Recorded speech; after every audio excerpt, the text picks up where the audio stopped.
Можам да кажам се она што го зборевме во време на опозиција за потребите на инфраструктурата на бизнис секторот веќе е и реалност.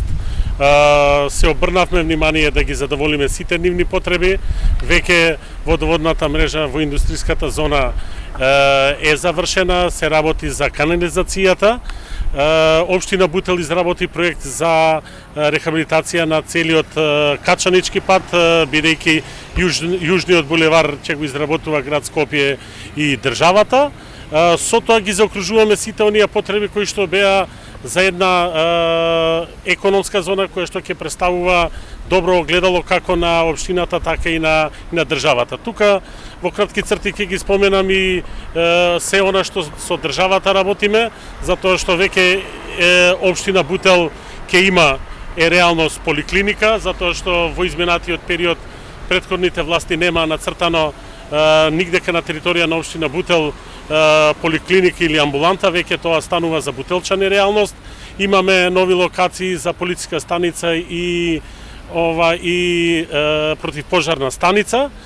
Сите тие работи веќе стануваат реалност. Морам да кажам дека општина Бутел, главната артерија на улица Александар Урдаревски и Бутелска е поставена атмосферска канализација, затоа што со самата изградба во 63-та на тој дел од населбата немаше поставено и ги решаваме горните проблеми на жителите во местноста Бутел 1 и Живко Брајковски со нивниот проблем околу атмосферската канализација.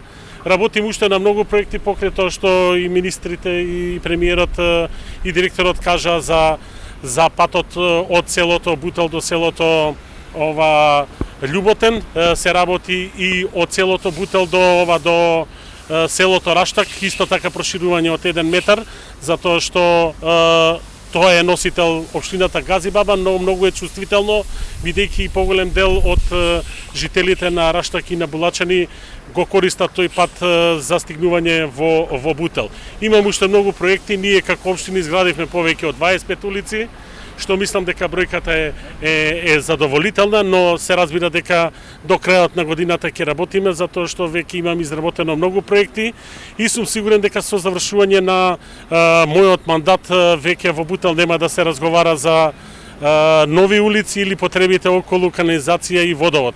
Ќе размислуваме за работи кои што луѓето ќе се осеќаат многу убаво. Најнапред ќе градиме игралишта и зелени површини.